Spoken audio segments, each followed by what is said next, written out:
எண்ணிக்கொள்ளடி என் சின்ன கண்மணி. அத்தியாயம் 30. காரை ஓட்டி வந்தவன் வருணுக்கு சாதகமாக பேசியதும் காளி வியந்து போனான். யார் இவன் என தெரியாமல் விழித்தான். இல்ல ராஜேஷ், இவன் சரியான ஓடுகளையா இருக்கான். கண்ணு வைக்கிற நேரத்துல ஓடி வந்துட்டான். வருணும் ராஜேஷும் யாரேனும் கவனிப்பதற்குள் அவனை அழைத்து செல்ல வேண்டும் என உடனே காருக்குள் ஏற்றினர். வருண் அவனுடைய ரகசிய இடத்திற்கு காளியை அழைத்துச் சென்றான். காளி மட்டுமல்ல, வருணின் மற்ற நண்பர்கள் மூவரும் கூட அந்த இடத்தை இப்போதுதான் பார்க்கின்றனர். இவனுக்கென வேலை செய்யும் தனி ஆட்களையும் இன்றுதான் நேரில் பார்க்கின்றனர். நகர முடியாதவாறு நாற்காலியில் கட்டி போட்டு வைத்திருந்தனர் காளியை. வருண், இந்த 4 பேரை யாரு? உன்னை பாசன் கூப்பிடுறாங்க. பிரதாப், இவங்க 4 பேருமே என்கிட்ட வேலை செய்கிறாங்க. உன்கிட்ட வேலை செய்கிறாங்களா? எங்களுக்கு தெரியாம எப்போ வேலைக்கு சேர்த்த? அறியாத பிள்ளையாய் கேட்டான் சாண்டி. நீங்க என்னைக்கு உங்க பாஸோட பேச்சு கேட்டு எனக்கு தெரியாம வேலை செஞ்சீங்கன்னு தெரிய வந்துச்சோ அப்பவே இவங்களை வேலைக்கு சேர்த்துட்டேன். சும்மா சொல்லக்கூடாது, தரமான ஆளுங்க. வாங்குற சம்பளத்துக்கு அவ்வளோ விசுவாசமா இருப்பாங்க. இவங்க பேர் என்ன? அதை நீயே அவங்க கிட்ட கேளு சாண்டி. சிரிக்காம இருந்தா சரி. சாண்டி தன் எதிரே இருந்த மலை போன்ற உருவம் கொண்டவனின் அருகில் சென்றான். ஏன்பா, உன் பேர் என்ன? காட்ஸ். காட்ஸா? உங்களுக்கு தனியா பேர் இல்லையா? எங்களுக்கு பேர் தேவைப்படல. குடும்பத்துக்குள்ளே தான் எங்களுக்கு அடையாளம் தேவை. வேலை விஷயத்தில் எங்கள் முதலாளி தான் எங்களோட அடையாளம். மை காட், வருண் சூப்பர் ட்ரைனிங்டா. பாஸ், அவனை கட்டி போட்டு வச்சிருக்கோம், என்ன பண்ணுறது? நான் பார்த்துக்கிறேன். வருண் காளியை விசாரிக்க சென்றான். உடன் அவனின் நண்பர்களும் சென்றனர். இங்கே பாரு, உண்மையை சொல்லுன்னு நான் வாய் திறந்து கேட்க வேண்டிய அவசியம் இல்லை. எதுவாக இருந்தாலும் உன் இஷ்டம். எனக்கு பொறுமையும் ரொம்ப கம்மி. ஏற்கனவே வருணின் அடியையும் அவனின் ஆள் பலத்தையும் நேரில் பார்த்தவன் பீதியோடு தான் இருந்தான். இதில் அடி வாங்குவதற்கான தெம்பில்லை என உண்மையை உரைத்தான். உங்கள் அண்ணனை கொல்ல சொல்லி எனக்கு மெயில் வந்துச்சு. கூடவே என் வீடு அட்ரஸுக்கு 10 லட்சம் ரூபாய் பணமும் வந்துச்சு. எவன்டா அந்த கஞ்ச பேசினாரி? என் பாஸோட உயிருக்கு வெறும் 10 லட்சம் ரூபாய் வேலை பேசுனது. டே சாண்டி, அவன் நம்ம பாஸை கொலை பண்ண வந்திருக்கான். நீ வெறும் 10 லட்சத்துக்கு பேசுனீங்கன்னு கோவப்படுற என ராஜேஷ் கோபம் கொண்டான். தன் புத்தியை நினைத்து சாண்டி நாக்கை கடித்து கொண்டான். உன் மெயில் ஐடி பாஸ்வேர்ட் சொல்லு. வருண் கேட்ட பிறகு காளி மெயில் ஐடியை கூற அதில் வந்திருந்த செய்தியை சரிபார்த்தான் வருண். அதிலிருந்து தெரிந்து கொள்ளும்படி தகவல் எதுவும் கிடைக்கவில்லை. 10 லட்சம் ரூபாயை உன்கிட்ட கொடுத்தது யாரு? பணத்தை என்கிட்ட நேரடியாக கொடுக்கல. என் வீட்டு பூந்தொட்டிக்கு பக்கத்தில் வச்சுட்டு போனாங்க. நான் டியூட்டியிலேருந்து வீடு போய் சேரும்போது தான் பார்த்தேன். கூடவே ஒரு லெட்டர் வந்துச்சு. ஆனால் மெயிலில் இருந்த அதே விஷயந்தான் லெட்டர்லேயும் இருந்துச்சு. ஏண்டா, என் பாஸை பற்றி தெரியாமல் நீ எதுக்கு டீலை ஒத்துக்கிட்ட? அவர் அப்படியே வருணோட ஜெராக்ஸ். சாண்டி கூறியது கேட்டு தன் இயலாமையில் அசிங்கமாய் தலை கவிழ்ந்து கொண்டான் காளி. நான் தான் எல்லா உண்மையும் சொல்லிட்டேனே, என்னை விட்டுருங்களேன். இங்கே பாரு காளி, நீ வெளியே சுற்றுறதை விட எங்ககிட்ட இருக்கிறது தான் உனக்கு பாதுகாப்பு. இப்போ உன்னை நாங்கள் வெளியே விட்டால் உடனே உன்னை கொல்றதுக்கு ஆளுங்க ரெடியாக இருப்பாங்க. உன்னை மாதிரி அவங்க கோட்டை விட மாட்டாங்க. சட்டுன்னு போட்டுட்டு போயிட்டே இருப்பாங்க. எப்படி வசதி? வருண் கூறிய பிறகுதான் காளி யோசித்து பார்த்தான். உண்மையை இவர்களிடம் உரைத்து விட்டேன் என தெரிந்தால் என்னை உயிரோடு விடுவார்களா என்ன? ஆமாம், என்னை வெளியே அனுப்பிடாதீங்க, நான் இங்கேயே இருக்கேன். கவலைப்படாத, உண்மையை நாங்கள் தெரிஞ்சுக்கிட்டோன்னு வெளியே காட்டிக்கிட்டா தான் உன்னை கொள்வாங்க. அதுக்கு பதிலாக நீ மறைமுகமாக அவங்கக்கிட்ட இருந்தே எங்களுக்காக வேலை செய். வருண் விஷயத்தை உரைத்து கொண்டிருந்த சமயமே காளியின் மொபைல் எண்ணிற்கு அழைப்பு வந்தது. பிரைவேட் நம்பர் என்ற அடையாளம் இல்லாத எண்ணாக வர நிச்சயம் அவர்களாக தான் இருக்கும் என்பதை கணித்தனர். அட்டன் செய்து ஸ்பீக்கரில் போட்டனர். காளிதான் பேசினான். டேய் ஜெயிலர், என்னாச்சு? அவனை முடிச்சாச்சா? அந்த மதிமாறன் செத்தானா இல்லையா? மறுமுனையில் வந்த குரலை கேட்டு வருணும் மற்றவர்களும் அதிர்ந்து போயினர்.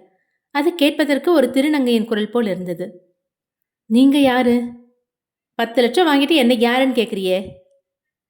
நீங்க தான் எனக்கு பணம் கொடுத்தது. அவனுக்கு கொல்றதுக்காக உள்ள 5 பேரை அனுப்புனேன். இப்போ அவங்கெல்லாம் ஹாஸ்பிட்டல் அட்மிட் ஆயிருக்காங்க. அந்த மதிமாறனை ஒன்றும் பண்ண முடியல.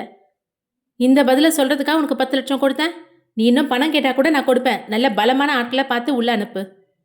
கொலை முயற்சி நடந்த கொஞ்ச நேரத்திலேயே ஜெயிலுக்குள்ளே ஒரே பரபரப்பு. பாதுகாப்பு பலப்படுத்திட்டாங்க. கொஞ்ச நாளைக்கு அவனை எதுவும் செய்ய முடியாது. ஜெயிலர் கொடுத்த பதிலை கேட்டு மறுமுனையில் பேசிய திருநங்கை கோபமுற்றார். யூஸ்லெஸ் ஃபெலோ, வை போன. முகத்தில் காரி துப்பாத குறையாக சட்டென கால் கட்டானது. காட்ஸ், ஈவினிங் வரைக்கும் இவன் இங்கேயே இருக்கட்டும். அதுக்கப்புறம் ரிலீஸ் பண்ணிடுங்க. இங்கே பாரு காளி, உன்னோட மொத்த அசைவையும் நாங்கள் கவனிச்சுட்டு தான் இருப்போம். எங்களுக்கு தெரியாமல் அவங்க கூட சேர்ந்து திட்டம் போட நினைக்காத. அப்புறம் உன் உயிர் என் கையால் தான் போவோம்.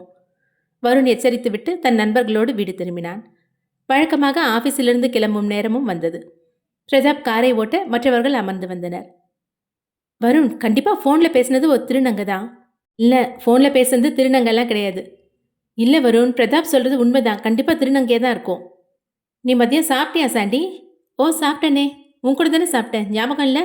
ஏன் சம்மந்தம் இல்லாமல் திடீர்னு இது கேட்குற? ஏன் ஞாபகம் இல்லை? நல்ல ஞாபகம் இருக்கு. இப்போ நான் கேட்ட கேள்விக்கு உன்னோட பதில் வர்றதுக்கு ஒரு செகண்ட் கூட ஆகல. ஆனால் காளிக்கு வந்த ஃபோன் காலில் காளி பதிலுக்கு மறுமுனையிலேருந்து பதில் வரதுக்கு 1.5 செகண்ட் லேட் ஆச்சு. அதுக்கு காரணம் என்னன்னு தெரியுமா? Voice modulator. ஒரு ஆப் மூலமாக காளியோட மொபைலுக்கு கால் பண்ணியிருக்காங்க. அது மூலமாக பேசினா சொந்தமான குரலை மாற்றி வேற ஒரு குரலில் பேச முடியும். ஸோ பேசினது ஒரு திருநங்க கிடையாது. அது டெக்னாலஜி. ஆனாவும் இருக்கலாம், பொண்ணாவும் இருக்கலாம். வருணின் நண்பர்களுக்கு அப்போதுதான் விஷயம் புரிந்தது. பேசிக் கொண்டிருக்கும் போது வீடு வந்தது. வருணும் மற்றவர்களும் காரிலிருந்து இறங்க அப்போது வேறொரு பேச்சும் தொடர்ந்து வந்தது. அப்படியே கேட்ட அந்த பொண்ணு, வர வர பொண்ணுங்களாம் ரொம்ப தைரியமா பேசுறாங்க. பொது இடத்துல எல்லார் முன்னாடியும் உன்னை ராத்திரி தங்க கூப்பிட்டுருக்கா பாத்தியா? டேய் ராஜேஷ், எல்லாரும் உன்ன மாதிரி சங்கோஜத்தோடையே வாழமாட்டாங்க. அவங்களுக்கு தேவைன்னா வாய் திறந்து பேசுவாங்க. சாண்டி கிண்டல் அடிக்க ராஜேஷ் அபிராமியை பற்றிய நினைவில் அமைதியானான். வேலைக்கு சென்றிருந்த ஆண் பிள்ளைகள் வந்த பிறகு வீட்டு பெண்கள் உணவை பரிமாறியவாறு உடன் சேர்ந்து அமர்ந்து உண்டனர். உணவிற்கு பிறகு பிரதாப் மருத்துவமனை கிளம்பினான்.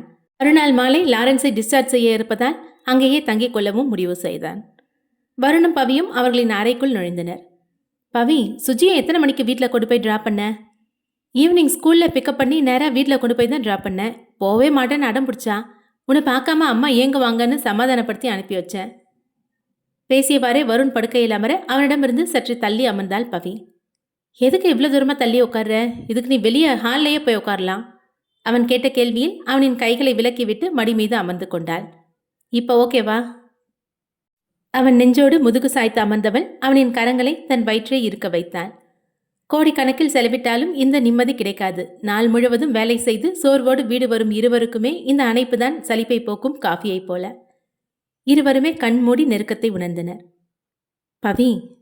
மடி மீது அமர்ந்திருந்த பவியின் தோளில் தன் தலை சாய்த்தவன் அவளின் இடையழகில் தன் விரல்களால் கோலமிட்டு கொண்டே பேசத் துவங்கினான். தன் குறும்பனின் கைவிரல்களோடு போராடி கொண்டே பதிலளித்தாள் பவி. நான் ரொம்ப அடிக்ட் ஆகிட்டேன். தினமும் உன் கூட இப்படி இருந்தால் தான் அந்த நாளே எனக்கு முழுமையாக இருக்குது. எப்படி இருக்குது தெரியுமா? நாள் முழுக்க வேலை செஞ்சு டயர்டான பிறகு ரிலாக்ஸ் ஆகிறதுக்கு ஒரு நேரம் கிடைக்குமே. காஃபி குடிக்கிற மாதிரி சொல்கிறீங்களா? கரெக்ட், அப்படியே தான். அப்படியா? அப்போ சார் இன்னைக்கு புது காஃபி குடிச்சிருக்கணுமே. என்ன சொல்கிற? புரியலையே. இன்னைக்கு அந்த பப்பில் ஒருத்தி ராத்திரி என் கூட வந்து தங்குன்னு கூப்பிட்டாலே, போகலையா? உனக்கு எப்படி தெரியும்? அதுக்குள்ளே சொல்லிட்டானுங்களா? யார்? அந்த சாண்டி தானே? நீங்கள் சாண்டியை குற்றம் சொல்லாதீங்க. அவன் அப்பாவி. உங்களை மாதிரி ஒன்றும் ரவுடி கிடையாது. நான் ரவுடியா? விசாரித்தவாறே அவளின் கழுத்தில் மெல்ல கடித்தான். ஆமாம், ரவுடி தான். கொஞ்சமாவது அடக்கம் ஒடுக்கமாக இருக்கீங்களா? அத்தனை பொம்பளை பிள்ளைங்க இருக்க இடத்துல என்ன ஆட்டம் வேண்டி கிடக்குது? இது என்னடி அநியாயமாக இருக்குது? ஒரு மனுஷன் டான்ஸ் ஆடினது குத்தமா? டான்ஸ் ஆடுறது தப்பில்லை, ஆனால் அடுத்தவங்கள இம்ப்ரெஸ் பண்ணுற மாதிரி ஆடுறது தப்பு. பவி, என்ன குத்த சொன்னால் உங்கள் அப்பாவே உன் கண்ணை நோண்டிடுவார். மற்ற பொண்ணுங்களை போய் இம்ப்ரெஸ் பண்ண ட்ரை பண்ணுவேண்ணா நான்? நீங்கள் ட்ரை பண்ணுறீங்கன்னு சொல்லலை. நீங்கள் சும்மா நடந்தாலே ஸ்டைலாக இருக்கும். அதுலேயே பொண்ணுங்கள்லாம் முடிஞ்சிருவாங்க. இதில் அத்தனை பேர் முன்னாடி டான்ஸ் ஆடினா சொல்லவா வேணும்? என்னை இவ்வளோ ரசிக்கிற உன்னால தான் என் முகத்தில் பிம்பிள்ஸ் வருது போல. உனக்கு ஒரு விஷயம் சொல்லட்டா? இன்றைக்கி பாரில் சரக்கை பார்த்ததும் குடிக்கணும்னு தோணுச்சு. ஆனால் உன் முகம் ஞாபகத்துக்கு வந்துச்சு. அப்படியே பாட்டில் வச்சிட்டேன். நீ ஏன் நான் குடிக்கக்கூடாதுன்னு சொல்லலை? நான் தான் அன்றைக்கி குடிச்சிட்டு உன்னை யாருன்னு தெரியாமல் பேசினேனே. ஒரு பொண்டாட்டியா என்ன லெஃப்ட் ரைட் வாங்கியிருக்க வேணா? காதல்னா அன்பையும் சுதந்திரத்தையும் கொடுக்கணும், கட்டி போட்டு வைக்கக்கூடாது. குடித்தா உங்கள் உடம்புக்கு கேடு தான். அதுக்காக உங்கள் சந்தோஷத்தை நான் கெடுக்க மாட்டேன். அளவோடு இருந்தால் நிம்மதியான வாழ்க்கை. இதுக்கு குடிக்காத நேரம் என்கிட்ட சொல்லியிருக்கலாம். நீ இந்த மாதிரி விட்டு கொடுக்கறதுனால தான் எனக்கு தப்பு செய்ய மனசே வரமாட்டேங்குது. அப்பா குட் பாய் தான், எதுக்கு வருத்தப்படணும்? அன்போடு அவன் கன்னத்தை கிள்ளினாள். அப்போ குட் பாய், ஹோம்ஒர்க் பண்ண போகிறேன். செல்லமான கடிகளும் தீண்டல்களும் தொடர ஆழமான உறக்கத்திற்காக இன்பமாய் அவர்களின் உடல் கதை பேசியது. மறுநாள் காலை லாரன்ஸ் மற்றும் ஜெனிக்கு தேவையான உணவுகளை பேக் செய்து கொண்டு மருத்துவமனைக்கு கிளம்பினாள் பவி. அவர்களுக்கு வேண்டிய உணவை ராஜம்மாவும் தினமும் பார்த்து பார்த்து செய்து வைத்தனர். பிஸ்னஸிலும் ஓரளவிற்கு லாபம் வர துவங்கியிருந்தது. முன்பிருந்த மனநிலையிலிருந்து நண்பர்கள் விடுபட்டனர். சாண்டி, ராஜேஷ் இருவரும் ஆஃபீஸுக்கு கிளம்ப தயாராக இருந்தனர். ஆனால் வருண் உடன் வர மறுத்தான். டேய், ஆஃபீஸ்க்கு டைம் ஆச்சுடா. இல்லைடா, ஒரு முக்கியமான வேலை இருக்குது, முடிச்சுட்டு ஆஃபீஸ்க்கு வரேன். அது என்ன, எங்களுக்கு தெரியாமல் உனக்கு ரகசியமான முக்கிய வேலை என்ன? உன்னோட அந்த காட்ஸை மீட் பண்ண போறியா? என்ன சாண்டி கேட்க. அப்படி தான் வச்சுக்கோயேன். டேய் வாடா, அவன் வந்துடுவான். நம்மக்கிட்ட சொல்லாமல் என்ன பண்ணிட்டு போகிறான் என்றான் ராஜேஷ். பிறகு ராஜேஷும் சாண்டியும் ஆஃபீஸுக்கு கிளம்பினர். பிரதாப், ஜெனி மற்றும் லாரன்ஸுடன் மருத்துவமனையில் இருந்தான். பவி மருத்துவமனை சென்றடைந்ததும் துணை கிறுக்க வைத்துவிட்டு வீடு திரும்பினான் பிரதாப். பிரதாப், பையன் என்ன பண்ணுறான்? வீடு வந்ததும் ராஜம்மா விசாரித்தார். அவன் எந்திரிச்சிட்டான். கொஞ்ச நேரம் கூட அமைதியா இல்லை. விட்டா எந்திரிச்சு விளையாட போயிடுவான் போல. சீக்கிரமாக என் பேரனை வீட்டுக்கு கூட்டிகிட்டு வாடா. அவன் இல்லாமல் வீடே வெறிச்சோடி கிடக்கு. இன்னைக்கு ஈவினிங் டிஸ்சார்ஜ் சொல்லியிருக்காங்கம்மா, வந்துடுவான். பிரதாப்பும் தயாராகி ஆஃபீஸிற்கு கிளம்பினான். மதியம் மீண்டும் மருத்துவமனைக்கு செல்ல வேண்டும். இவர்கள் யாரிடமும் உண்மையை கூறாமல் வருண் தன் ரகசிய வேலையை செய்து முடித்தான். கையோடு தன் தந்தையின் இல்லத்திற்கு சென்றான். அவனின் அண்ணி அறையை விட்டு வெளியே வந்தால் அது பூஜை செய்யவும் உணவு உண்பதற்கும் மட்டும்தான். அந்த உணவை உண்ணக்கூட பலமுறை அழைப்பு விடுக்க வேண்டும். தற்சமயம் அவள் பூஜை அறையில் கையெடுத்து வணங்கி இறைவனை புகழ்ந்து பாடிக்கொண்டிருந்தாள். கருணை காட்டு தெய்வமே என பிச்சை கேட்டாள். அவளின் இனிமையான குரல் ஒலித்து கொண்டிருந்த சமயம் வருண் அவளை அழைத்தான். அண்ணி. அவனின் குரல் கேட்டு பாடலை முடித்தாள். எத்தனை முறை சொல்லியிருக்க, பூஜையில் இருக்கும்போது கூப்பிடாதேன்னு. திரும்பி அவன் முகம் பார்க்காமல் ஆராதனையை முழுதாக இறைவனுக்கு காட்டிக் கொண்டிருந்தாள். அந்த சாமியே போதும்னு சலிக்கிற வரைக்கும் நீங்கள் பூஜை பண்ணுவீங்க, அது வரைக்கும் நான் காத்திருக்க முடியாது. வருண் எப்போதுமே இப்படிதான் என்ற நினைவோடு அவனுக்கு விபூதியை வைத்துவிட வெளியே வந்தாள். பக்தியில் பொறுமை ரொம்ப முக்கியம் வருண். எல்லாருமே ஒரு நாள் என்னை காப்பாற்று கடவுளேன்னு கையெடுத்து கும்பிடுற நிலைமை வரும். பேசியவாறே தீப ஆராதனை அணைந்து விடக்கூடாது என அவள் மெல்ல நடந்து வந்தாள். விபூதியை தொட்டு வருணின் நெற்றியில் வைத்தாள். அதோடு அவள் பார்வை நின்றுவிட நேரமும் நிறுத்தி வைக்கப்பட்டது. அவள் விபூதியை வைத்து விட்டது அவளின் கணவன் மதிமாறனுக்கு. அதிர்ச்சியில் மூச்சு விடவும் மறந்தாள். மூச்சு விடு அனு. மதிமாறனின் குரலை கேட்ட பிறகுதான் அவள் மூச்சு விட்டாள். தேங்கியிருந்த பாசம் கண்ணீராய் வழிந்தது. உண்மைதானா என மேலிருந்து கீழ் வரை பார்த்தாள். அண்ணி, கனவில்லை, நிஜம்தான். உண்மையிலே அண்ணன் தான் வந்திருக்காரு. அருகிலிருந்து கேட்ட வருணின் குரலில் உண்மை உணர்ந்தாள். பூஜை அறைக்குள் சென்று கையிலிருந்த ஆராதனை தட்டை உடனே இறைவனின் முன்னே வைத்துவிட்டு அவரின் பாதம் தொட்டு வணங்கினாள். வணங்கிய கையோடு ஓடி வந்தவள் மதிமாறனின் நெஞ்சோடு சாய்ந்து கொண்டாள். தன் அண்ணியின் பாசத்தை கண்ட வருண் அவர்களுக்கு நேரம் ஒதுக்கி அங்கிருந்து நகர்ந்தான். இத்தனை நாளில் ஒரு முறை கூட என்னை பார்க்க வரலையே, அவ்வளோ கோவமா என் மேலே? அவள் கண்களிலிருந்து வழிந்த கண்ணீர் மதிமாறனின் சட்டையில் தடயமாய் பதிய விழி நிமிர்த்தி பதில் உரைத்தாள். கோவமா? உங்க மேலையா? என் ராஜா, நீங்க என் வார்த்தைக்கு மதிப்பு கொடுத்து நான் சொன்னேன்னு தானே போலீஸில் சரணடைச்சிங்க. உங்க மேலே எனக்கு என்ன கோவம் வரப்போகுது? என்னால் தான் நீங்கள் ஜெயிலில் கஷ்டப்படுறீங்க. அதை பார்க்க மனசு இல்லாமல் தான் வராமல் இருந்தேன். சில நிமிடங்களுக்கு பிறகு மதிமாறனும் அனுவும் ஹாலிற்கு வந்தனர். மதிமாறா, நீ வந்த விஷயம் தெரிஞ்சா சுஜி ரொம்ப சந்தோஷப்படுவா. நீயே ஸ்கூலுக்கு போய் கூட்டிகிட்டு வரியா, இல்லை யாரையாவது அனுப்பி வைக்கலாமா? அம்மா பொறுங்க, அண்ணா வெளியே வந்த விஷயம் சுஜிக்கு தெரியக்கூடாது. ஏன் வருண், இன்னைக்கு சாயந்தரம் வரைக்கும் தான் பர்மிஷன் வாங்கியிருக்கீங்களா? இல்லைம்மா, அண்ணன் அனுமதியோடு வெளியே வரல, சட்டத்துக்கு மாறாதான் வெளியே வந்திருக்காரு. நான் தான் அழைச்சிட்டு வந்தேன். மதிமாறனின் கை கோர்த்து அருகே நின்றிருந்த அனு அதிர்ச்சியானாள். இது மேலும் அல்லவா பிரச்சனையை வர வைக்கும். அப்படின்னா என்ன அர்த்தம்? இவரை தேடிட்டு மறுபடியும் போலீஸ் இங்கே வருவாங்களா? இல்லை அண்ணி, அண்ணனுக்கு பதிலாக வேற ஒருத்தரை ஜெயிலில் வச்சுருக்கேன். ஏன் இப்படி பண்ண வருண்? வருஷக்கணக்காக இவருக்காக காத்துட்டு இருந்தாலும் பயம் வராது. ஆனால் இப்படி நடுவில் அழைச்சிட்டு வந்து பெரிய தப்பு பண்ணிட்டேன். நான் சொல்ல போகிற விஷயத்தை கேட்டு யாரும் பயப்படாதீங்க. ஜெயிலுக்குள்ளே அண்ணனோட உயிருக்கு ஆபத்து இருக்குது. ஜெயிலுக்குள்ளே உயிர் ஆபத்தா? ஆமாம் அண்ணி, அண்ணன் செஞ்ச தப்பை மறந்து திருந்தணும்னு தான் நினச்சேன். ஆனால் நீங்கள் அவர் செஞ்ச தப்புக்கு தண்டனையும் அனுபவிக்கணும்னு எடுத்து சொன்னீங்க. உங்கள் வார்த்தைக்கு மதிப்பு கொடுத்தா அண்ணன் உள்ளே போனார். நம்ம குடும்ப கௌரவம் எல்லாத்தையும் விட்டு கொடுத்தோம். விஷயம் வெளியே தெரிஞ்சு இப்போ வரைக்கும் நம்மளை பற்றி வித்தியாசமாக தான் பேசுகிறாங்க. இவ்வளோ இறங்கி போன நம்மளை கண்ணுக்கு தெரியாத எதிரி ஒருத்தன் தாக்க ஆரம்பிச்சிருக்கான். இதுக்கு மேலேயும் பொறுமையாக இருந்து சட்டப்படி போகணும்னு முடிவெடுத்தா இழப்பு நமக்கு தான். என்னங்க, இது தப்பு இல்லையா? நீங்கள் ஜெயிலுக்குள்ளே இருந்தாலும் நிச்சயம் ஒரு நாள் திரும்பி வருவீங்கன்னு எதிர்பார்ப்போடு இருந்தேன். இப்போ வெளியே வந்தப்புறம் மறுபடியும் உங்களை அரெஸ்ட் பண்ணிடுவாங்களோன்னு நான் பயந்துட்டேலாம் இருக்கணும். ஆமாம் அண்ணா, போலீஸ் வந்துடுவாங்களான்னு இப்போ கூட எனக்கு பயமாக தான் இருக்குது. தன் அண்ணன்கள் இருவரும் உரைத்த விஷயம் கேட்டு கனிகா நெஞ்சை பிடித்தவாறு அச்சத்தில் கூறினாள். இங்கே பாருங்க, முதல்ல எனக்கும் இந்த விஷயத்தில் உடன்பாடு இல்லை தான். இப்போ கூட தண்டனையை ஏற்றுக்க நான் தயாராக தான் இருக்கேன். ஆனால் 5 பேர் ஆயுதத்தோடு என்னை கொல்ல ஜெயிலுக்குள்ளே வந்தாங்க. அங்கே இருக்க அதிகாரிகளோட அனுமதி இல்லாமலையா உள்ளே வந்திருப்பாங்க? எனக்கு என்னை பற்றி எந்த கவலையும் இல்லை.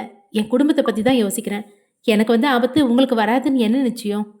நம்மளை மறைமுகமாக தாக்குற ஆட்களை நாம் கண்டுபிடிக்கணும். இதுக்கு மேலேயும் சட்டப்படி போனால் நடைமுறைக்கு ஒத்து வராது. கவலையோடு தன் கணவனின் கண்களை நோக்கினாள். இது சரி வருமா என பார்வையில் கேட்டாள். அண்ணி, இதை தவிர நமக்கு வேற வழி இல்லை. அணுவின் கண்களை முழுமையாக கவனித்தான் மதிமாறன். பொறு வருண், அணுவுக்கு இதில் விருப்பம் இல்லைன்னா நான் மறுபடியும் ஜெயிலுக்குள்ளே போயிடுறேன். இல்லை வேணாம், பதட்டத்தோடு தடுத்தாள் அணு. அங்கே உங்களுக்கு பாதுகாப்பு இல்லாதப்ப நீங்கள் ஏன் அங்கே போகணும்? எது வேணாலும் பார்த்துக்கலாம். குட். இந்த விஷயத்தை வெளியாளுங்க யாருக்கோ பகிர்ந்துக்காதீங்க. முக்கியமாக சுஜிக்கு தெரியக்கூடாது. அப்படி தெரிஞ்சால் ஸ்கூலில் அவள் கூட படிக்கிற எல்லாருக்கும் சொல்லுவாள். அது அவங்களோட அப்பா அம்மாவோட காதுக்கும் போவோம். நமக்கு தான் பிரச்சனை வரும். அப்புறம் அண்ணன் இந்த வீட்டில் இருக்க போகிறது கிடையாது. எனக்கு தெரிஞ்ச பாதுகாப்பான இடத்துல தான் அண்ணன் இருப்பார். இவரை சந்திக்க நினைச்சா நானே அழைச்சிட்டு வரேன். அதன் பிறகு அரை மணி நேரத்தில் மதிமாறனை அழைத்து கொண்டு அங்கிருந்து கிளம்பினான் வருண். ஆஃபீஸ் சென்ற பிறகு தன் நண்பர்களிடம் விஷயத்தை உரைத்தான். அப்படியா, அப்போ பாஸ் வெளியே வந்துட்டாரா? ஏன்டா என்கிட்ட சொல்லலை? அழைச்சிருந்தா நாங்களும் வந்திருப்போம்ல. சாண்டி, அண்ணன் ஒன்றும் சட்டப்படி வெளியே வரல, சட்டத்துக்கு எதிராக தான் வெளியே வந்திருக்காரு. அதுவும் அவரோட பாதுகாப்புக்காக நாம் கும்பலாக போய் காட்டி கொடுத்துடக்கூடாது. அதனால தான் நான் ரகசியமாக வேலையை முடித்தேன். ஒரு 2 நாள் போட்டோம், அப்புறம் நீங்கள் அவரை மீட் பண்ணலாம். சரியாக இந்த விஷயத்தை பற்றி பேசி முடித்த பிறகுதான் வர்ஷினி அந்த அலுவலக அறைக்குள் நுழைந்தாள். என்ன சின்சியராக பேசிட்டு இருந்தீங்க போல, என்ன விஷயம்? ஒன்றும் இல்லை, இந்த ஆஃபீஸோட மகாலட்சுமியை காணலேன்னு பேசிட்டு இருந்தோம், கரெக்டாக வந்துட்ட. மதிமாறனை பற்றிய விஷயத்தை அவளிடம் கூறாமல் தவிர்க்க யதார்த்தமாக இதை உரைத்தான். ஆனால் அவள் மனதார ஏற்றுக்கொண்டாள். தொடர்ந்து ஆஃபீஸ் வேலைகளை கவனித்தனர். அன்று மதியமே பிரதாப் மருத்துவமனைக்கு திரும்பிவிட்டான். மாலைக்குள் லாரன்ஸை டிஸ்சார்ஜ் செய்து வீட்டிற்கு அழைத்து வர வேண்டும். முந்தைய ஆர்டரை போலவே இந்த ஆர்டரும் நண்பர்களுக்கு தெரியாமல் வர்ஷினி தன் ரகசிய ஆட்கள் மூலம் திட்டத்திற்கு ஏற்றாற்போல் தயார் செய்தாள். பெட்டிகள் வண்டியில் ஏற்றப்பட்டது. நடக்கும் வேலைகளை கண்காணித்தவாறு நின்றிருந்தான் வருண். அருகில் இருந்த வர்ஷினி இன்றாவது இந்த ஆர்டர் சரியாக சென்றடைய வேண்டும் என எண்ணினாள். சென்ற முறையில் தன் கம்பெனியிலிருந்து கிளம்பிய ட்ரக்கை வருண் ரகசியமாய் பறிமுதல் செய்து மறைத்து வைத்தான். இன்று வரை வருணும் வர்ஷினியும் அதை வெளிக்காட்டிக் கொள்ளாமல் இருந்தனர். என்ன வர்ஷினி, பலமான யோசனையில் இருக்க? ஒன்றும் இல்லை வருண், ஆர்டர் எல்லாம் கரெக்டாக முடியுது, டெலிவரியும் கரெக்டாக போகணும்னு யோசிச்சுட்டு இருந்தேன். டெலிவரியில் என்ன பிரச்சனை வரப்போகுது? ஹார்பர் வரைக்கும் இந்த ட்ரக்கு பத்திரமா போனால் போதும், அதுக்கப்புறம் கப்பலில் போகுது. ஆமாம், கரெக்ட் தான். தன் மனதிற்குள் இருந்த எதிர்பார்ப்பை வெளியே சொல்லாமல் பாசாங்காய் புன்னகைத்தாள் வர்ஷினி. மொத்த ஆர்டர்களும் வண்டியில் ஏற்றப்பட்ட பின்புதான் வருண் அவனின் நண்பர்களுடன் ஃபேக்டரியிலிருந்து கிளம்பினான். நேரம் மாலை 7 மணியை தொட்டிருந்தது. லாரன்ஸும் வீட்டிற்கு வந்திருக்க அவனுடன் அமர்ந்து பேசியவாறு நகைப்பில் இருந்தனர். ராஜமாவும் தனமும் இரவு உணவை தயார் செய்து கொண்டிருந்தனர். ஜெனி அவர்களுக்கு உதவுகிறேன் என முன்வந்தும் மறுத்துவிட்டனர். அதனால் ஜெனியும் பவியும் உணவு மேஜையில் அனைவரும் உண்பதற்காக தட்டுகளை எடுத்து வைத்து தயார் செய்து கொண்டிருந்தனர். அவ்வேளையில் வீட்டு வாசலில் போலீஸ் ஜீப் வந்து நின்றது. வாகனத்தின் ஓசை வித்தியாசமாக இருந்ததும் அனைவரும் வாசலை எட்டி பார்த்தனர். இன்ஸ்பெக்டர் சரவணன் தான் வந்திருந்தான். வாங்க மாப்பிள்ள, என்ன சொல்லாம திடீர்னு வந்திருக்கீங்க? ஃபோன் பண்ணியிருந்தா விருந்து ரெடி பண்ணி வச்சிருப்போம்ல. என்ன வருண், கிண்டல் பண்றீங்களா? பதில் உரைத்த சரவணனின் முகம் இறுக்கமாக இருந்தது. அதை கண்ட பவி குழப்பமடைந்தாள். இதுல கிண்டலுக்கு என்ன இருக்கு? வீட்டு மாப்பிள்ளைக்கு எப்போ ராஜ மரியாதை தானே தருவாங்க. போதும் வருண், மற்ற பணக்காரங்க மாதிரி தான் நீங்களோன்னு நிரூபிச்சிட்டீங்க. போலீஸில் சரணடைகிற மாதிரி நாடகம் ஆடி யாருக்கும் தெரியாமல் வெளியே வந்துட்டீங்க. உங்ககிட்ட இருந்து இந்த மாதிரி ஒரு விஷயத்த நான் எதிர்பார்க்கவே இல்லை. சரவணா, என்னாச்சு? ஏன் அவர்கிட்ட அப்படி கோவமாக பேசுகிற? உன் புருஷன் என்ன பண்ணார்னு உனக்கு தெரியாதா? பவி குழப்பமான பார்வையோடு வருணை ஏறிட்டாள். அவன் சற்று தயங்கிய பாவனையோடு அமைதியாக இருந்தான். என்ன பண்ணாரு, நீயே சொல்லு. அவரோட அண்ணன் மதிமாறனை யாருக்கும் தெரியாமல் வெளியே கூட்டிகிட்டு வந்துட்டாரு. அவருக்கு பதிலாக இப்போ வேற ஒருத்தன் ஜெயிலில் இருக்கான். என்ன மாப்பிள்ள, பாதி விஷயத்த மட்டும் சொல்றீங்க? என் அண்ணனை கொலை பண்றதுக்காக ஜெயிலில் ஏற்பாடு நடந்தது, அதை சொல்ல வேண்டியது தானே? வருண் கூறிய விஷயத்தில் வீட்டு பெண்கள் அனைவரும் பதறி போயினர். ஆமா வருண், நடந்தது தப்பு தான். ஆனால் பாதுகாப்பாக பலப்படுத்தியாச்சு. இனிமே அந்த மாதிரி நடக்காது. I am sorry Saravanan. என் அண்ணன் அண்ணியோட பேச்சுக்கு மரியாதை கொடுத்து தான் போலீஸில் சரணடைஞ்சாரு. அப்போ கூட அவர் திருந்தணும்னு நினச்சனே தவிர போலீஸில் சரணடையணும்னு நினைக்கல. அண்ணியோட முடிவில் நான் தலையிடக்கூடாதுன்னு அமைதியாக இருந்தேன். இப்போ என் அண்ணன் உயிருக்கே பாதுகாப்பு இல்லை. இதுக்கு மேலே அவர் அங்கே இருக்கணும்னு அவசியம் இல்லை. இப்போ முடிவாக என்ன சொல்கிறீங்க? இதில் நான் முடிவை சொல்ல என்ன இருக்கு மாப்பிள்ள? கல்யாணத்தை எப்போ வச்சுக்கலான்னு நீங்கள் தான் சொல்லணும். வருணின் கிண்டலில் கோபம் கொண்டான் சரவணன். உங்களை மாதிரி ஏமாத்துக்காரங்க கூட எனக்கு எந்த ஒட்டு உறவும் தேவையில்லை. வருண் தன் தங்கையின் வருங்கால கணவன் என்ற உரிமையோடு தான் பேசினான். ஆனால் சரவணனின் பதில் கேட்டு வியந்தான். இந்த விஷயத்திற்காக தன் தங்கையை விடுகிறானா?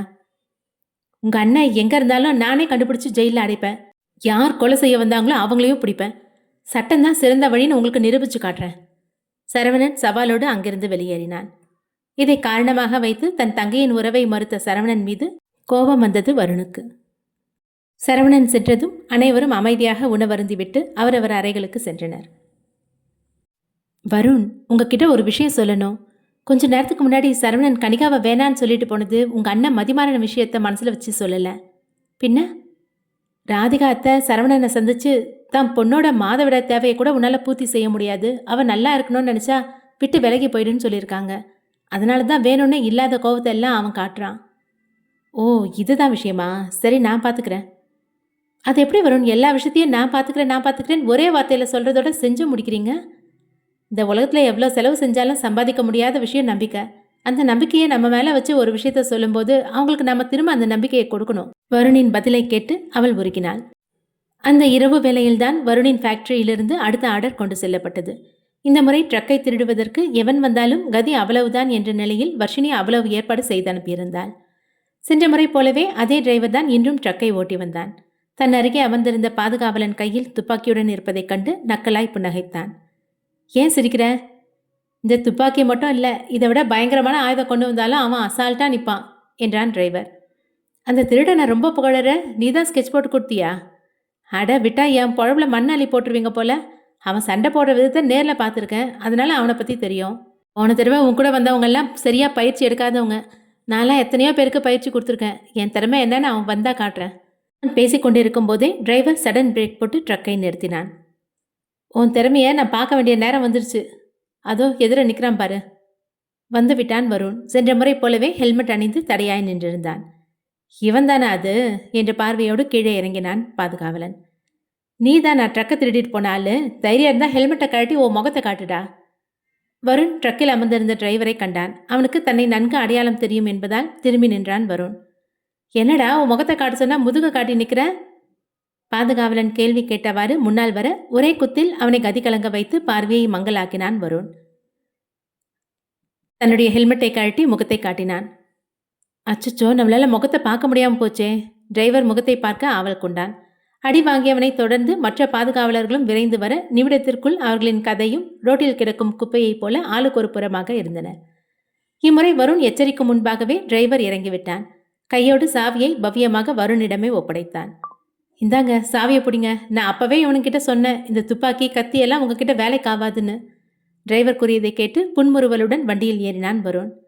தலை, அவனுக்கு மட்டும் உங்கள் முகத்தை காமிச்சிங்க, நான் பார்க்கலையே. கண்டிப்பாக நாம் ஒரு நாள் சந்திப்போம், அன்னைக்கு காட்டுறேன். ஹெல்மெட்டை தாண்டி வெளியே கேட்ட வருணின் குரல் சற்று வித்தியாசமாக தான் இருந்தது. அதனால் அந்த டிரைவரால் கண்டறிய முடியவில்லை. வருண் சென்ற முறையைப் போலவே இம்முறையும் வண்டியை அந்த ரகசிய இடத்திற்கு ஓட்டிச் சென்றான். அப்போது அவனின் பாதையில் விலை உயர்ந்த கார் ஒன்று வந்து வழிமறித்தது. மறுநாள் காலை ஆர்டர்கள் அனைத்தும் சரியான நேரத்திற்கு ஹார்பருக்கு சென்றடைந்ததா என தெரிந்து கொள்ள காத்து கொண்டிருந்தாள் வர்ஷினி. அவளுக்கு சுவிட்சர்லாந்திலிருந்து அவளின் பார்ட்னர் அழைப்பு விடுத்தான். என்ன வர்ஷினி, ஆர்டர் கரெக்டாக ஹார்பருக்கு போயிடுச்சா? பார்ட்னர், நேற்று நைட் என்ன நடந்துச்சுன்னு தெரியல, இன்னும் கால் வரல. நானும் அதுக்காக தான் வெயிட் பண்ணிகிட்ருக்கேன். என்ன நடந்துச்சுன்னு எனக்கு தெரியும். ஆர்டர் ஹார்பருக்கு கரெக்டாக போயிடுச்சு. இன்னைக்கு மதியம் கப்பல் புறப்படும். சூப்பர் பார்ட்னர், உனக்கு எப்படி தெரியும்? ஃபோன் பேசியவாறே கீழே இறங்கிய வர்ஷினி ஹாலில் அமர்ந்திருந்தவனை கவனிக்கவில்லை. எனக்கு எப்படி தெரியுமா? ஏன்னா நான் இந்தியாவில் உன் வீட்டில் தான் இருக்கேன். நேற்று டெலிவரி ஆன ட்ரக்கு என்னோட கண்ட்ரோலில் தான் இருக்குது. தன் மொபைலில் கேட்ட அதே பதில் அதே குரலுடன் எதிரே கேட்டதும் வியந்து போனாள் வர்ஷினி. மார்க்கோ பார்ட்னர், நீ எப்போ சுவிட்சர்லாந்துலேருந்து வந்த? நான் நேற்று ராத்திரியே வந்துட்டேன். Welcome to India. சாரி, நான் எந்த வேலையும் ஏற்றுக்கிட்டாலும் அதை சரியாக செஞ்சு முடிப்பேன். இந்த டெலிவரி வேலை மட்டும் எங்கேயோ இடிக்குது. டோன்ட் வரி வர்ஷினி, இனிமேல் ஆர்டர் டெலிவரியில் எந்த பிரச்சனையும் வராது. அதான் நான் வந்துட்டேன்ல, நம்ம 2 பேரும் சேர்ந்தே கவனிக்கலாம். வர்ஷினி, வருண்கிட்டையும் அவனோட நண்பர்கள்கிட்டையும் கொஞ்சம் ஜாக்கிரதையாக இரு. நம்ம திட்டத்தை பற்றி அவங்களுக்கு துளி சந்தேகமும் வரக்கூடாது. என்னாச்சு மார்க்கோ, வருணுக்கு என் மேலே சந்தேகம் வந்துருச்சா? மார்க்கோ வர்ஷினியிடம் நேற்று இரவு நடந்த உண்மையை மறைத்தான். அப்படிலாம் ஒன்றும் இல்லை, இருந்தாலும் நம்ம பாதுகாப்புக்காக தான் ஜாக்கிரதையாக இருக்க சொன்னேன். இந்த மார்க்கோ தான் சில மாதங்களுக்கு முன்பு இந்தியாவிற்கு வருகை தந்திருந்த இத்தாலிய குடும்பத்து ஆள். இவனின் தங்கையை தான் மதிமாறன் வருணுக்கு திருமணம் செய்து வைக்க நினைத்து நிச்சயதார்த்தத்தை முடித்தான். பற்களால் தயாரிக்கப்பட்ட மோதிரங்களை கொண்டு நிச்சயதார்த்தம் செய்ததால் அவர்களின் ஆன்மா நம்மை விரட்டுகிறது என போலியான நம்பிக்கையை உருவாக்கி அந்த குடும்பத்தினரை இந்தியாவை விட்டே ஓட வைத்தான். ஆனால் இந்த மார்க்கோவிற்கு தெரியும் இவையெல்லாம் வருண் மற்றும் அவனின் நண்பர்களின் நாடகம் என. தற்சமயம் இந்தியாவில் அந்த பிசினஸை வர்ஷினியின் மூலம்தான் இவன் நடத்துகிறான். சந்தேகம் எழக்கூடாது என்பதற்காக தன் தாயகமான இத்தாலியை விட்டு சுவிட்சர்லாந்தில் வாழ்ந்து வருகிறான். பார்ட்னர்கள் இருவரின் சந்திப்பு நிகழ்ந்த அதே நேரம் காலை சூரிய வெயில் முகத்திற்கு நேராக அடிக்க கண் கூசிய சூழ்நிலையிலும் கம்பீரமாய் நின்று மாப்பிள்ளை வீட்டாரை எதிர்நோக்கி காத்திருந்தார் கஜமூர்த்தி. வீட்டினுள் அபிராமி சாதாரண தோற்றத்தில் புடவை கட்டி தயாராக இருந்தாள். ஏனோ ராஜேஷை சந்தித்த பிறகு வேறொருவனுக்காக அலங்காரம் செய்து கொள்ளவே மனம் முன் வரவில்லை. இன்னும் மாப்பிள்ளை வீட்டாரை காணவில்லையே என தரகருக்கு அழைப்பு விடுத்தார் கஜமூர்த்தி. தரகர் அழைப்பை ஏற்கவில்லை. வேறு வழியின்றி அவரிடமிருந்த மாப்பிள்ளையின் தந்தை எண்ணிற்கே அழைப்பு விடுத்தார். ஹலோ, நான் பொண்ணு வீட்டிலேருந்து பேசுகிறேன். நல்ல நேரம் ஆரம்பித்து ரொம்ப நேரம் ஆகுது, இன்னும் நீங்கள் வந்து சேரலையே. நாங்கள் பொண்ணு பார்க்க வரலன்னு தரகர்கிட்ட ஏற்கனவே சொன்னோமே, அவர் இன்னும் உங்ககிட்ட சொல்லலையா? என்ன ஆச்சுங்க? ஜாதகம்லாம் பொருந்தி அமைஞ்சிருக்கேன். அதுக்கப்புறம் தானே பொண்ணு பார்க்க வரேன்னு சொன்னீங்க. ஜாதகம் பொருத்தம் பக்காவாக தான் இருக்கு. இருந்தாலும் என்ன வரதட்சணை ஏதாவது அதிகமாக எதிர்பார்க்குறீங்களா? சேச்சே, நான் அந்த மாதிரி ஆள் கிடையாது. நல்ல குடும்ப பாங்கான பொண்ணு தான் என் பையனுக்கு மனைவியாக வரணும்னு தேடிட்டு இருக்கோம். உங்கள் பொண்ணோட மனசில் வேற யாரோ இருக்காங்க. என்ன சொல்றீங்க? மிரட்டலான குரலில் எதிர்கேள்வி கேட்டார் கஜமூர்த்தி. இந்த விஷயத்த நானா சொல்லல, உங்க தெருவில் இருக்கவங்க தான் சொன்னாங்க. உண்மையா பொய்யான்னு எங்களுக்கு தெரியாது. ஆனால் இப்படி ஒரு விஷயம் வந்த பிறகு சம்மந்தம் வச்சுக்கிறதுல எங்களுக்கு விருப்பம் இல்லை. தப்பா நினச்சிக்காதீங்க, நான் வச்சிடுறேன். அறைக்குள்ளிருந்த அபிராமியும் சாமுத்திரிகாவும் வரப்போகும் மாப்பிள்ளை வீட்டை நினைத்து கொண்டிருக்க, ஹாலிலிருந்து பெரும் கர்ஜனையோடு ஒலித்த தன் தந்தையின் குரலில் உடனே வெளியே வந்தனர். வருண், அவன்தான் இந்த மாதிரி ஒரு வதந்தியை கிளப்பி விட்டுருப்பான். என் பொண்ணோட வாழ்க்கையில விளையாட பார்க்குறாங்க. அதிக டென்ஷனில் மூச்சு மேலும் கீழுமாக வாங்கியது கஜமூர்த்திக்கு. அபிராமியை அதை கண்டு அஞ்சு விட்டாள். என்னாச்சுப்பா, ஏன் இவ்வளோ டென்ஷன் ஆகுறீங்க? எல்லாத்துக்கும் அந்த சோமோட பையன் வருண் தான் காரணம். நீ இந்த ராஜேஷை விரும்புறதா வதந்தியை கிளப்பி விட்டுருக்கான். நான் அவனை சும்மா விட போகிறது கிடையாது.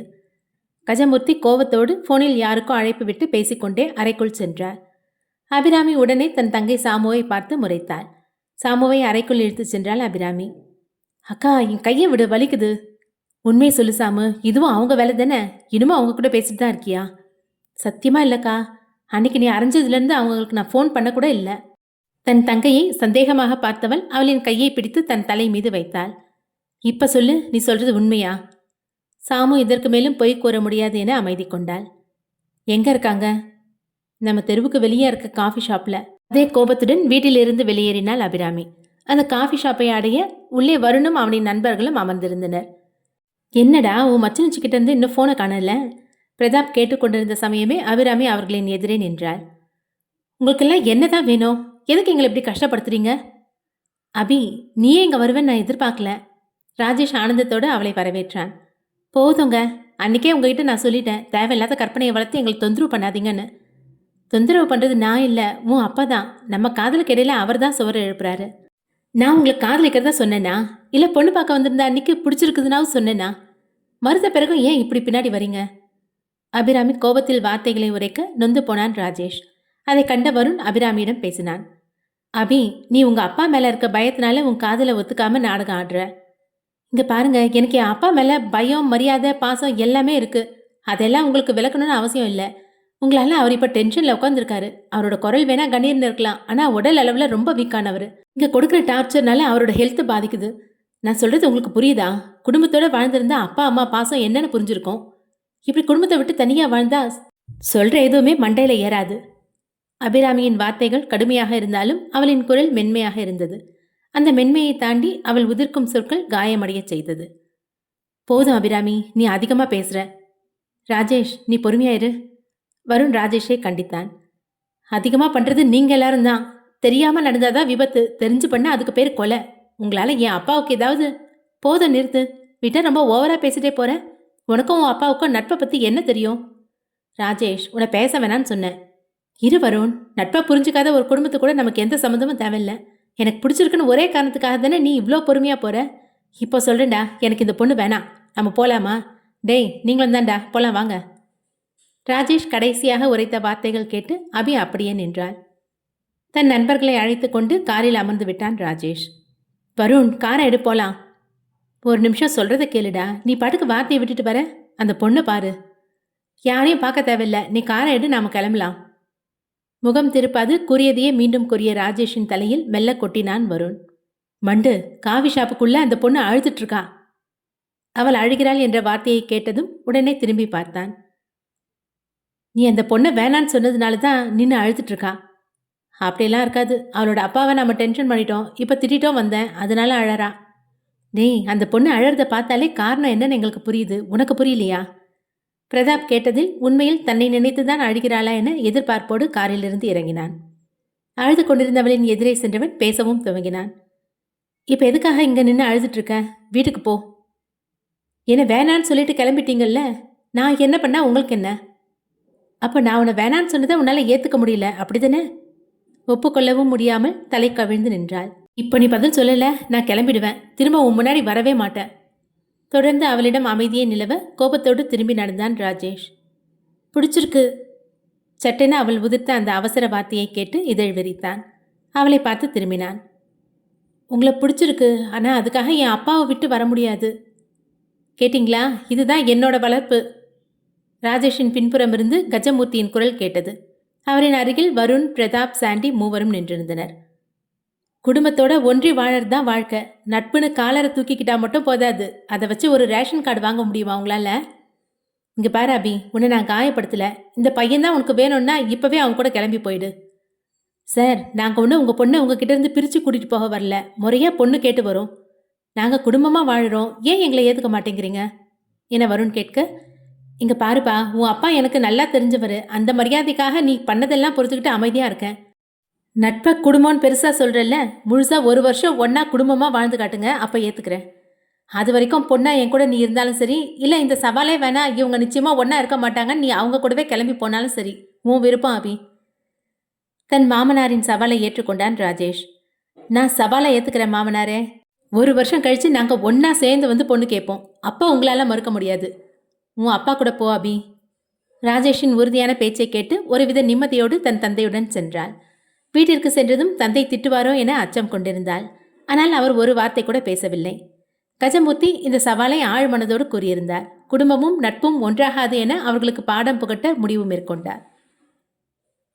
வருண் காரை ஓட்டிச் சென்றான். ராஜேஷின் வாழ்க்கை நன்முறையில் துவங்கும் என நம்பிக்கை கொண்டனர். ஒரு வழியா உன் மாமனார் சம்மதிச்சிட்டாரு. என்ன, கல்யாணம் மட்டும் 1 வருஷம் கழிச்சு நடக்க போகுது. சாண்டி, அவர் கல்யாணத்துக்கு சம்மதிக்கல, சவாலுக்கு தான் சம்மதிச்சிருக்காரு என்றான் பிரதாப்.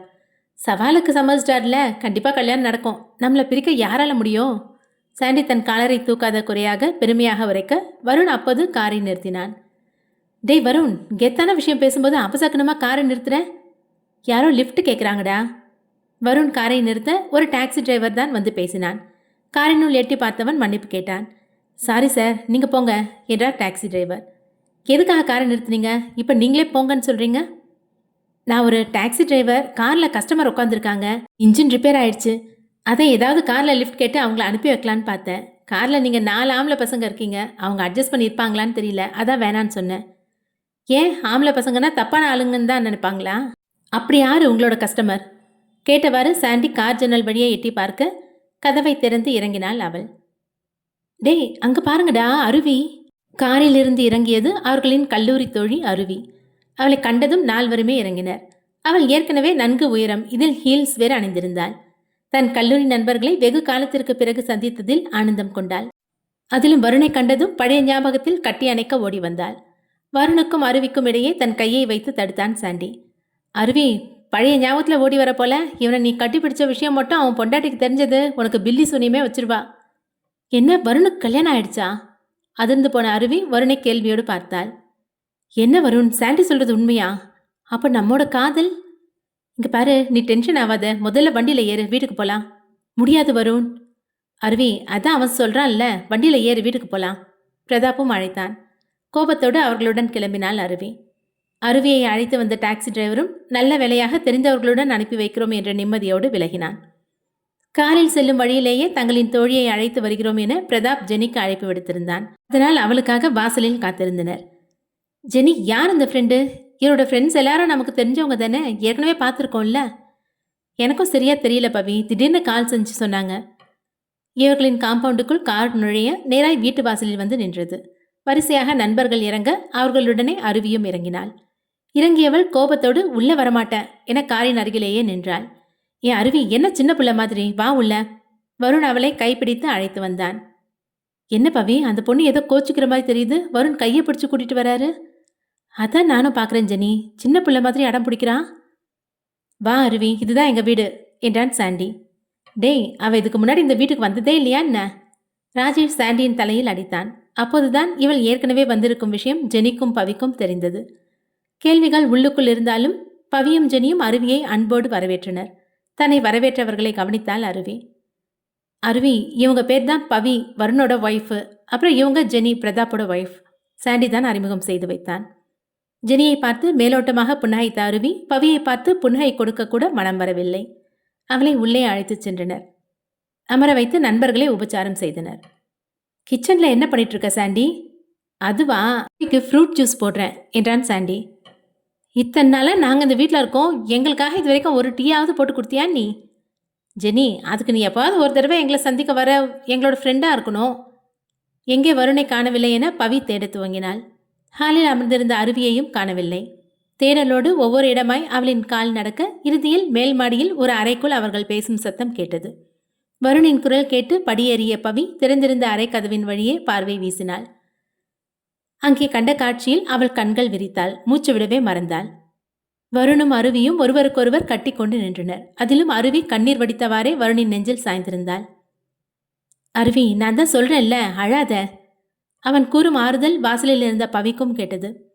கையில் ஃப்ரூட் ஜூஸுடன் அருவியை தேடி வந்த சாண்டி பவியை கண்டதும் அவனும் அறையினுள் எட்டி பார்த்தான். அவர்கள் கட்டியணைத்து நின்றதை கண்ட பவியை அங்கிருந்து இழுத்து வந்தான். பவி, உனக்கு கொஞ்சமாவது அறிவு இருக்கா? லவ்வர்ஸ் பேசும்போது இப்படி போய் எட்டி பார்க்குற? லவ்வர்ஸா? ஆமாம், நாங்கள் காலேஜ் படிக்கும்போதே அருவியும் வருணும் டீப் லவ்வர்ஸாக இருந்தாங்க.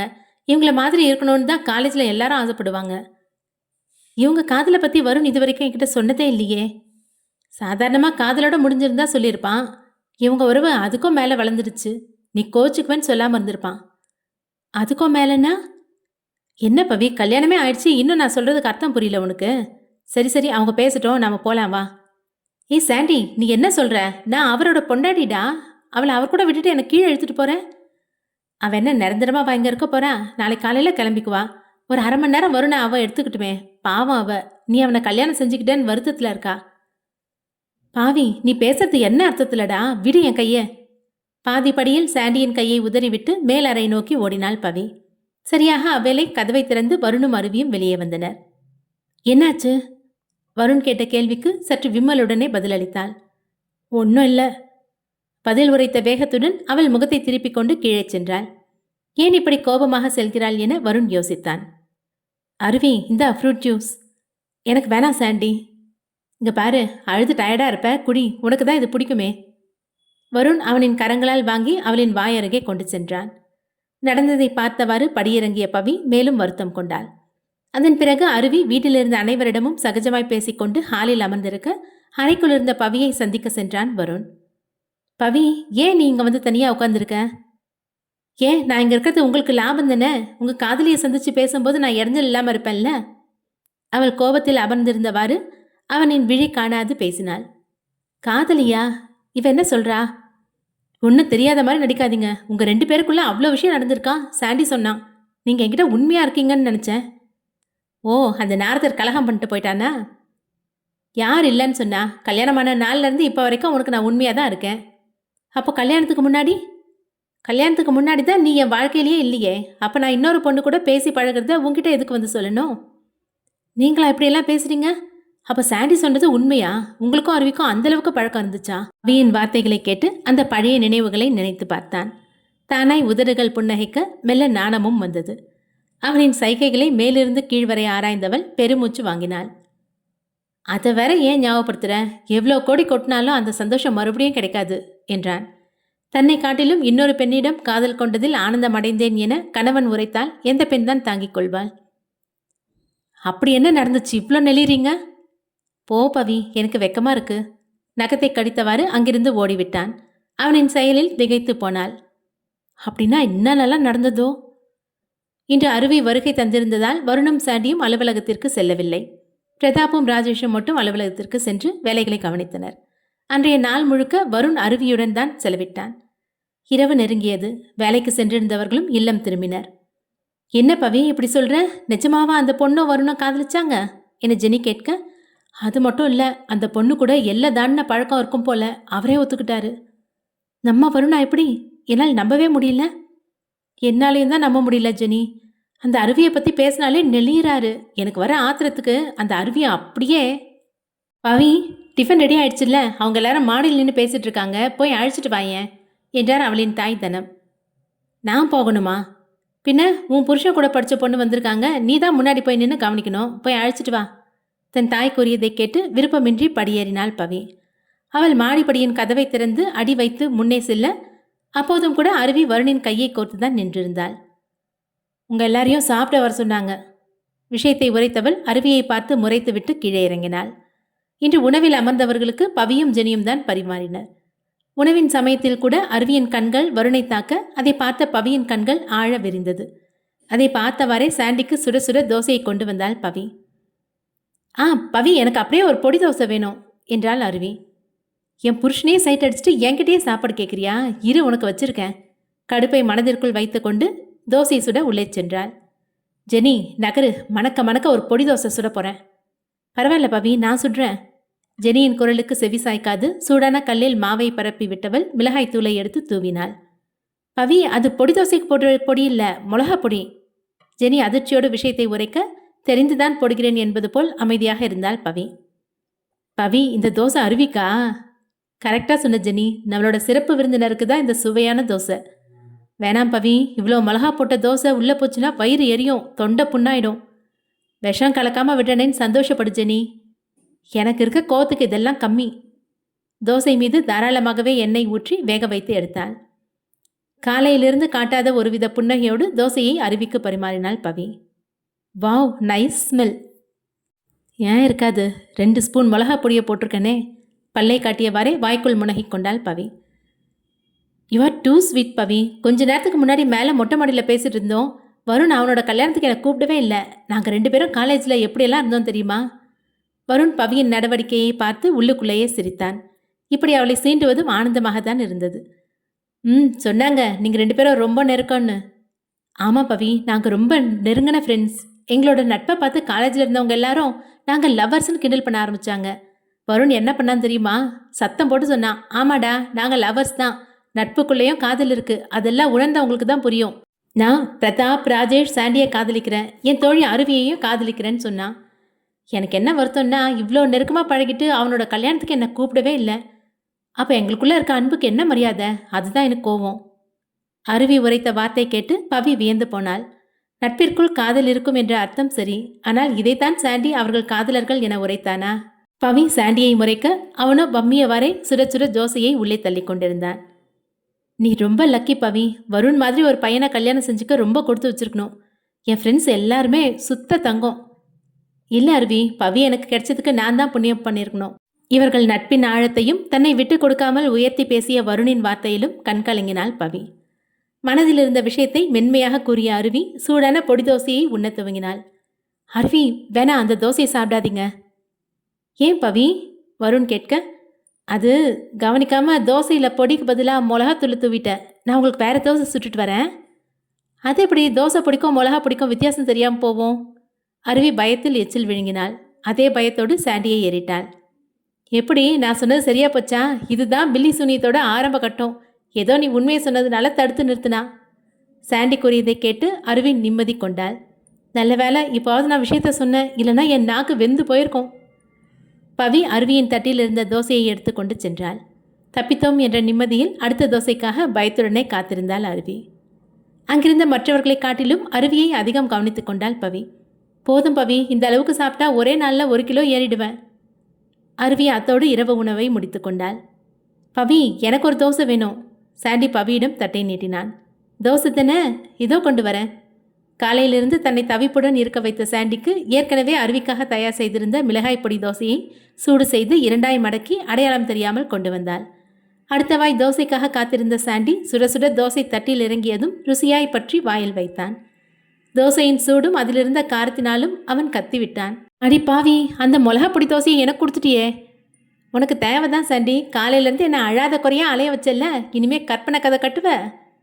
காரம் தாங்காமல் இனிப்பு ஏதேனும் உண்பதற்காக கிச்சனுக்கு ஓடினான் சாண்டி.